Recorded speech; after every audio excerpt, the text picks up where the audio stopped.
ನಮಸ್ಕಾರ ವೀಕ್ಷಕರೇ, tech in agriculture ಚಾನಲ್ಗೆ ಸ್ವಾಗತ. ಹೆಚ್ಚಿನ ಕೃಷಿ ಮಾಹಿತಿಗಾಗಿ ಟೆಕ್ ಇನ್ ಅಗ್ರಿಕಲ್ಚರ್ ಚಾನಲನ್ನು ಸಬ್ಸ್ಕ್ರೈಬ್ ಮಾಡಿ, ಹಾಗೆ ವಿಡಿಯೋಗಳನ್ನು ನೋಡ್ತಾ ಇರಿ. ದೇಶದಲ್ಲಿ ಅತಿ ಹೆಚ್ಚಾಗಿ ಬಳಸುವ ಗೊಬ್ಬರಗಳಲ್ಲಿ ಯೂರಿಯಾ ಅಗ್ರಸ್ಥಾನವನ್ನು ಪಡೆದುಕೊಂಡಿದೆ. ಯೂರಿಯಾ ಒಂದು ಸಾರಜನಕವನ್ನು ಪೂರೈಸುವಂತಹ ಗೊಬ್ಬರ ಆಗಿರುತ್ತೆ. ಇದರಲ್ಲಿ 46% ಸಾರಜನಕ ಅಂಶ ಇರುತ್ತೆ. ಇತರೆ ಸಾರಜನಕ ಒದಗಿಸುವಂತಹ ಗೊಬ್ಬರಗಳಿಗೆ ಹೋಲಿಸಿದ್ರೆ ಅತಿ ಹೆಚ್ಚು ಸಾರಜನಕ ಒದಗಿಸುವಂತಹ ಗೊಬ್ಬರ ಅಂತಂದರೆ ಅದು ಯೂರಿಯಾ ಮಾತ್ರ. ಇದು ನೀರಿನಲ್ಲಿ ಸಂಪೂರ್ಣವಾಗಿ ಕರಗುತ್ತೆ.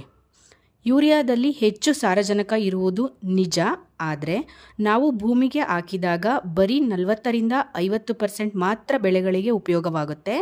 ಅಂದರೆ ನಾವು ಹೊಲಕ್ಕೆ 100 kg ಯೂರಿಯಾ ಹಾಕಿದ್ರೆ ಬೆಳೆಗಳಿಗೆ ಸಿಗೋದು ಬರೀ 40-50 kg ಮಾತ್ರ. ಉಳಿದ 50-60% ವಾತಾವರಣದಲ್ಲಿ ನಷ್ಟವಾಗಿ ಹೋಗುತ್ತೆ.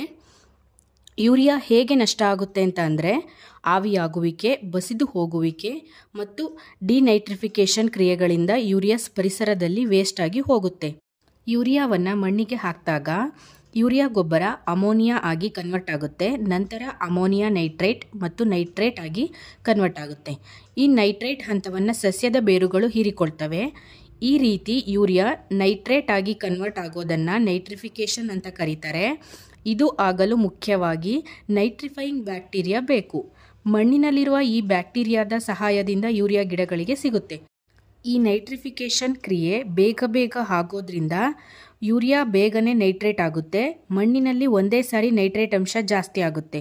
ಆದರೆ ಸಸ್ಯಗಳ ಬೇರುಗಳು ಸ್ವಲ್ಪ ಮಾತ್ರನೇ ನಿಧಾನವಾಗಿ ತೆಗೆದುಕೊಳ್ತವೆ.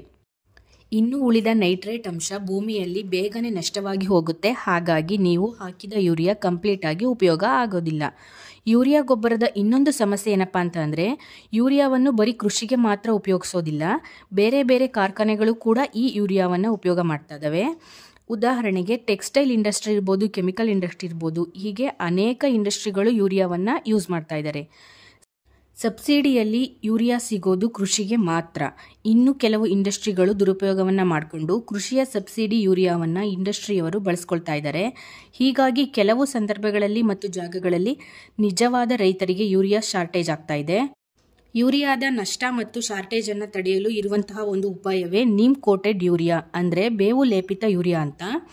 ನೀಮ್ ಕೋಟೆಡ್ ಯೂರಿಯಾ ಅಂದರೆ ಯೂರಿಯಾ ಗೊಬ್ಬರವನ್ನು ತಯಾರಿಸುವಾಗ ಅದರಲ್ಲಿ ಬೇವಿನ ಎಣ್ಣೆಯನ್ನು ಮಿಶ್ರಣ ಮಾಡ್ತಾರೆ. ಈ ಬೇವು ಲೇಪಿತ ಯೂರಿಯಾವನ್ನು ಬಳಸೋದ್ರಿಂದ ಯೂರಿಯಾದಲ್ಲಿರುವಂತಹ ಬೇವಿನ ಎಣ್ಣೆಯ ಅಂಶ ಮಣ್ಣಿನಲ್ಲಿರುವ ನೈಟ್ರಿಫೈಯಿಂಗ್ ಬ್ಯಾಕ್ಟೀರಿಯಾವನ್ನು ಸ್ಲೋ ಡೌನ್ ಮಾಡುತ್ತೆ. ಹೀಗಾಗಿ ಯೂರಿಯಾ ನೈಟ್ರೇಟ್ ಆಗಿ ಬದಲಾಗೋದು ನಿಧಾನವಾಗುತ್ತೆ. ಇದರಿಂದ ಸಸ್ಯಗಳು ಹೆಚ್ಚು ಸಾರಜನಕವನ್ನು ತೆಗೆದುಕೊಳ್ತವೆ. ಒಟ್ಟಾರೆ ಹೇಳೋದಾದರೆ ನೀಮ್ ಕೋಟೆಡ್ ಯೂರಿಯಾದಲ್ಲಿ ಸಾರಜನಕ ನಿಧಾನವಾಗಿ ಬಿಡುಗಡೆಯಾಗಿ ಸಸ್ಯದ ಬೇರುಗಳಿಗೆ ನಿರಂತರವಾಗಿ ಸಿಗುತ್ತಾ ಹೋಗುತ್ತೆ.